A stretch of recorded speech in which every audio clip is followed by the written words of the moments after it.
Today, I'm going to talk about the big reason why your arteries are calcifying and potentially turning into bone. Now, since heart disease is the #1 killer worldwide, I think it's important to discuss a nutritional aspect of this problem that gives you something you can do about it.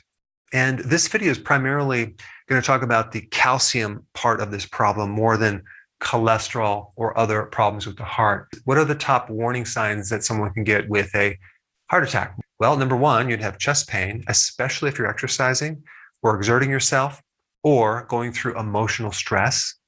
And the chest pain is relieved when you rest. That is a really good indicator that there could be a heart problem. And then we have referred pain to your left shoulder or arm, okay, or even your back or the jaw or this side of your head. Since the heart is slightly on the left side, it can refer to that area right here. All right, #3, heartburn without really having heartburn, okay? So you could have just a burning feeling in your chest that has nothing to do with acid. #4, shortness of breath, especially exercise or climbing stairs. And #5, there is no symptoms. You just drop dead of a heart attack. Now, the big problem with calcium is the hardening of the arteries. And now we lose the elasticity. We don't have the ability to adapt to stress, blood pressure, etc. It just becomes hardened, and that puts a huge stress on the entire body. Now, what's interesting about calcium in the arteries is it's not passive. You just don't end up with calcium in the arteries for no reason. It's an active thing that occurs in certain conditions. Now, as far as the type of calcium in the arteries, they are finding that it's the same type of calcium that is in your bone, hydroxyapatite. In fact, this type of calcium makes up 70% of the calcium in your bone. And the vascular system is the second most calcified tissue in the body, excluding your bones, okay? Now, we do know as people age, their body starts to calcify, okay? So they start having calcium deposits in their joints, of course, in the arteries, in their eyes, in their tissues, all over. And so this video that you're watching is a very important video to understand the mechanism and what you can do about it. But we do want to keep the bones calcified, and we want to keep the other tissues not calcified.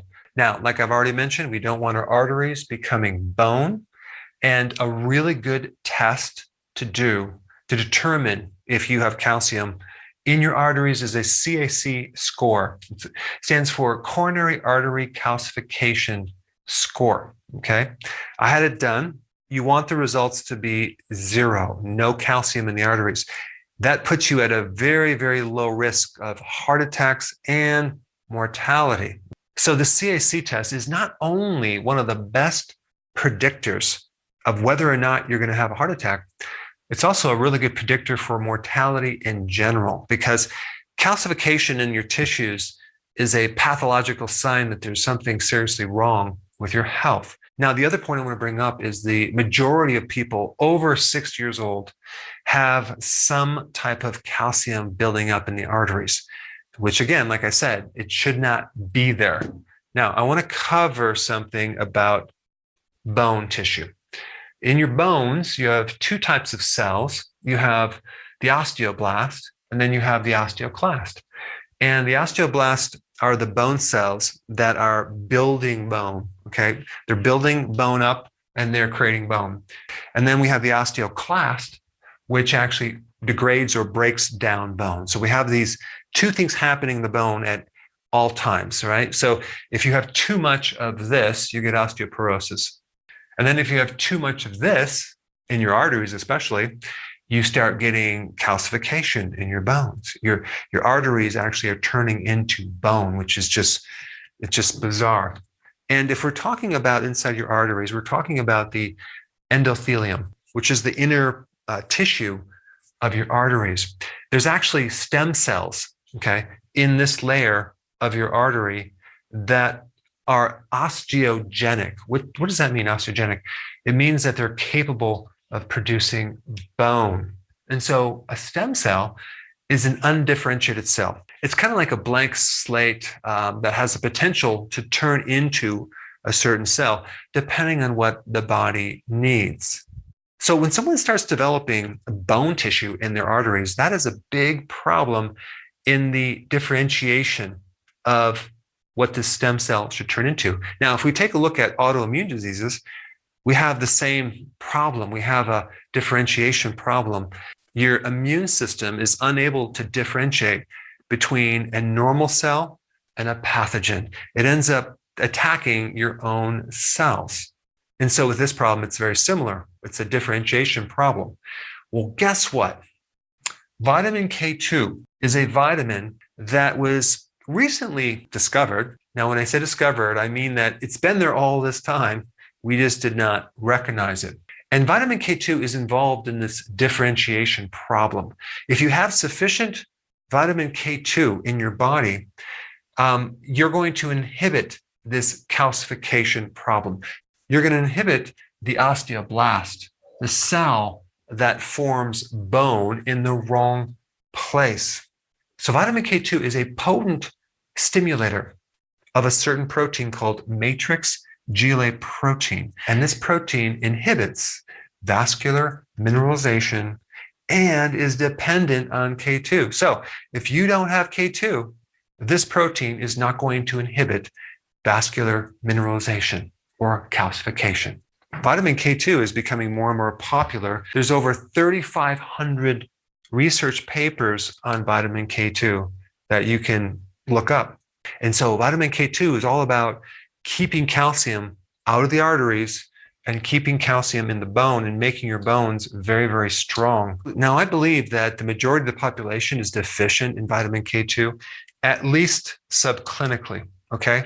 And I'm going to tell you why in the next section. All right, why are we deficient in vitamin K2? Well, what's interesting about K2, it's made by bacteria, okay? It's different than vitamin K1, which actually comes from leafy greens. And so vitamin K2 is made by bacteria. In fact, even in your gut, you can convert vitamin K1 to K2, okay, if you have the right microbes. So if you have gut problems, okay, and you don't have the right microbes, you can't make this conversion. That's number one. Also, as far as an absorption problem, vitamin K2 is a fat-soluble vitamin, which means it's dependent on bile, okay, which is produced by the liver. And if your liver is fatty, which you can pretty much tell if you have a fatty liver if you have a belly, okay? If you have belly fat, you have a fatty liver. The more damage to the liver, the less bile you're going to make and the less K2 you're going to absorb. If you don't have a gallbladder, if you have a congested gallbladder, if you have gallbladder problems, if you have a bile deficiency, you will also have a problem absorbing vitamin K2. If you have inflammation in your gut, if you have gastric bypass surgery or some type of problem with your gut, that can inhibit your absorption of K2.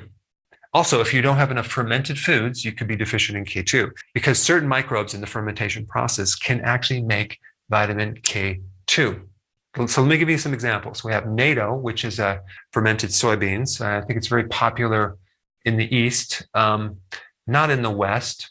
Sauerkraut has K2. Okay, you know what that is. Cheese is a fermented product. Raw cheese, especially if it's hard cheeses or soft cheeses from Europe, because usually they have raw milk cheese, you're going to have a good amount of vitamin K2. If you actually can get raw butter, okay, and grass-fed butter, you have a good amount of vitamin K2. And guess what? Butter is a fermented product, okay? And then, of course, we have kefir, which is one level above yogurt. If that's made from grass-fed animals, you're going to have a good amount of K2. And of course, if you're getting conventional yogurt or conventional kefir that is pasteurized and sweetened, you're probably not going to get very much K2. Now, vitamin K2 is also in egg yolks. It's also in beef liver, especially if it's grass-fed. It's in sausage. It's basically in fatty foods. So if you're on a low-fat diet, okay, you might be omitting these right here. And what's really bizarre to me is take a wild guess what mainstream recommends for cardiovascular disease. Okay, if you guessed a low-fat diet, you are correct. What do they recommend? They recommend fruits, vegetables, grains, at least half whole grains and half refined grains, and they even allow a good amount of added sugars to that diet. And so this is just another one of those examples of finding out what they are telling you to do or what mainstream is telling you to do and do the complete opposite. I mean, even take a look at statin drugs, right? Statin drugs inhibit vitamin K2. And I'll put a research paper down below to back that up. Now, as far as the type of vitamin K2, there's a lot of different types. One type in these foods right here is MK4. But if you get MK4 in a supplement, they make it synthetically. I recommend the natural form of vitamin K2, which is MK7. And I also recommend taking it with vitamin D, okay? Now, as far as the ratios go, if you're taking 10,000 IUs of vitamin D3, you would take 100 micrograms of vitamin K2. One last point about vitamin D that's actually quite interesting. Some people are concerned about the toxicity levels of vitamin D3, right? Well, really the only side effect from taking very large amounts of vitamin D3, I'm talking like several 100,000 IUs of vitamin D3 over a month, okay? The only major complication is hypercalcemia. That means too much calcium in the blood. Well, guess what vitamin K2 does? It helps to keep the calcium out of the arteries and in the bone. That's why I recommend taking them together. And on that note, I think you might find it interesting in this next video on vitamin D toxicity. Check it out.